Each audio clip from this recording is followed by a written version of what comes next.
Assalamualaikum warahmatullahi wabarakatuh. Hai, ketemu lagi di Canggih Biologi. Gimana kabar kalian? Sehat-sehat selalu? Apa kabar semuanya? Sudah lama diriku tidak ngonten. Oke, yang kelas 12 sudah lewat. Sekarang yang kelas 11 sudah masuk ke kelas 12. Sudah siap untuk persiapan UTBK 2023?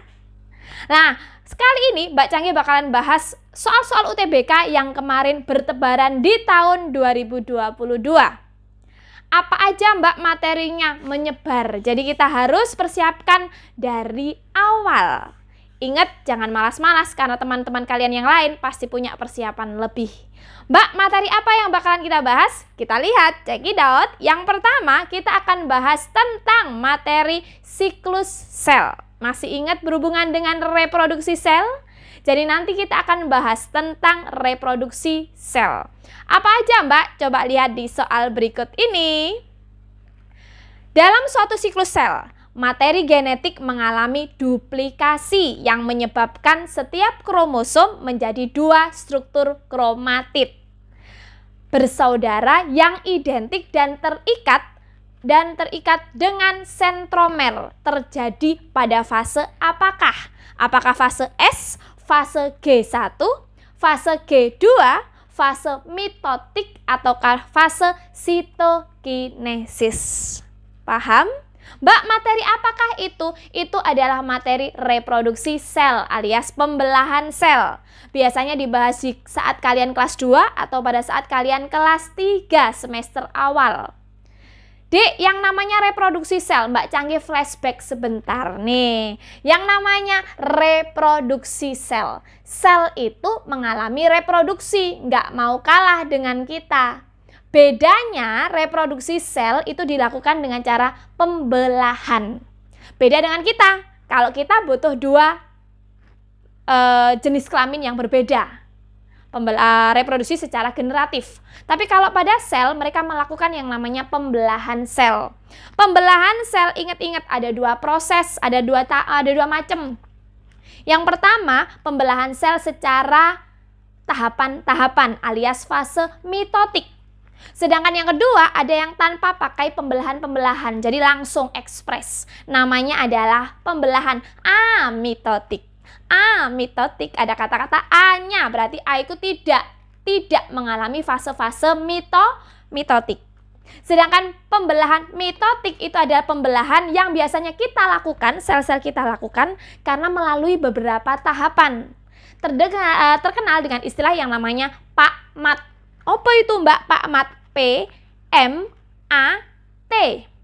Profase, metafase, anafase, telofase. Paham?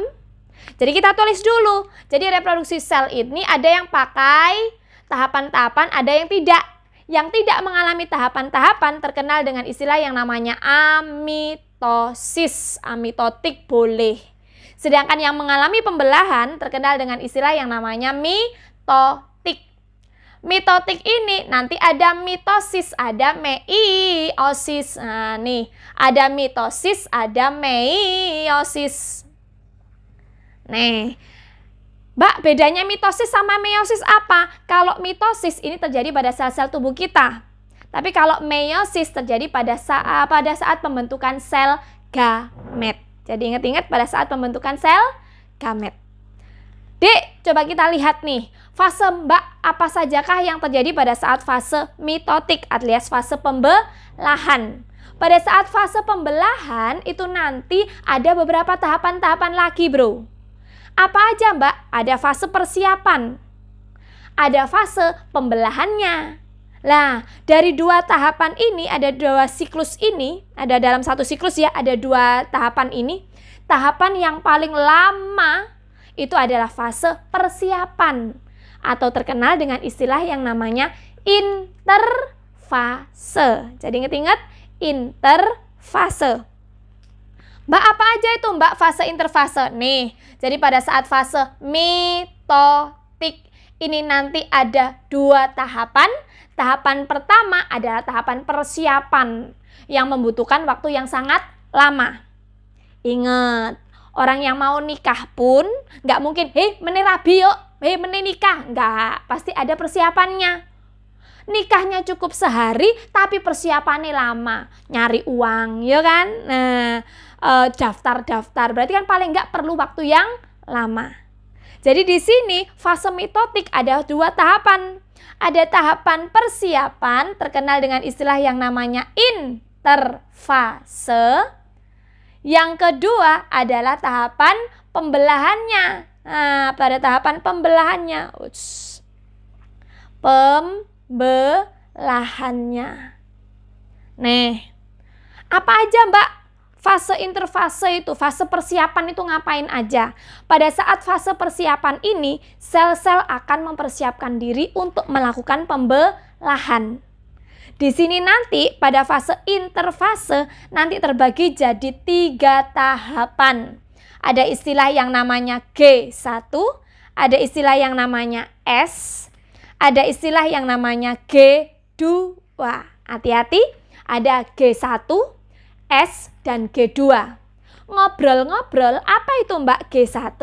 G1 itu adalah grow yang pertama, alias gap yang pertama, boleh. Bisa grow pertumbuhan atau gap yang pertama. Sedangkan fase S itu adalah fase sintesis.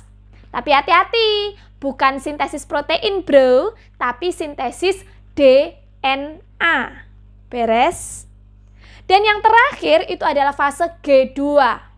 Fase persiapan akhir. Grow yang terakhir, grow yang kedua. Kalau persiapannya sudah selesai, finishing, aman, lanjut ke fase yang mitotik alias fase pembelahannya. Di sini yang paling lama adalah interfase karena mempersiapkan diri. Tapi pada saat sel mengalami fase pembelahan, nah nih pembelahan ini langsung cepet deh. Ada P, ada M, ada A, ada T. Kelihatan? Oh, tidak kelihatan. Kalau tidak kelihatan akan ku tarik ke samping. Jadi ingat-ingat ada profase, lanjut metafase, lanjut anafase. Dan yang terakhir adalah fase T, telofase. Jadi ingat-ingat Mbak Canggih biasa ngomong Pak Mat. Profase, metafase, anafase, telofase. Dan ingat kalau sel mengalami Pak Mat, singkat. Nah, waktunya cepat. Yang lama adalah pada saat fase interfase. Mbak, kenapa sih Mbak kok lama? Lama karena yang pertama, sel mempersiapkan diri. Pada saat G1, sel ini akan mengalami pertambahan volume sel. Pertambahan volume sel. Selain itu, dia mengalami yang namanya duplikasi organel. Duplikasi organel. Mbak, kenapa Mbak volume selnya diperbanyak? Jadi ingat, tadi waktu fase pembelahan kan tinggal misah. Jadi waktunya lebih singkat. Kenapa? Karena sudah dipersiapkan dari awal di interfase. Jadi ingat-ingat, interfase kenapa lama Mbak? Karena ini fase persiapan sel. Organel selnya diduplikasikan. Kenapa Mbak diduplikasikan? Agar pada saat fase pembelahan tinggal membelah, tinggal memisah. Oke. Dan di sini setelah G1 ada fase S. Mbak Canggih tadi bilang, fase S itu bukan sintesis protein. Ingat-ingat, bukan sintesis protein, tapi sintesis DNA.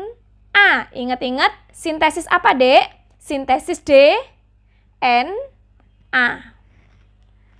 Karena DNA ini nanti ada hubungannya dengan kromosom, jadi di sini nanti kromosom juga diduplikasi. Tapi tidak dalam bentuk ukuran besar, dalam bentuk kromosom enggak, tapi kromosom di sini nanti diduplikatkan. Jadi pada saat waktu profase sudah terbentuk kromosom yang mengganda. Oke, ingat. Nah, yang terakhir adalah fase G2, grow yang terakhir, ini finishing. Kalau semuanya sudah selesai, maka akan terjadi yang namanya fase pembelahan mitotiknya. Bisa dipahami? Jadi ingat-ingat kalau G1 sel-selnya diperbanyak, volume selnya, organel selnya juga digandakan.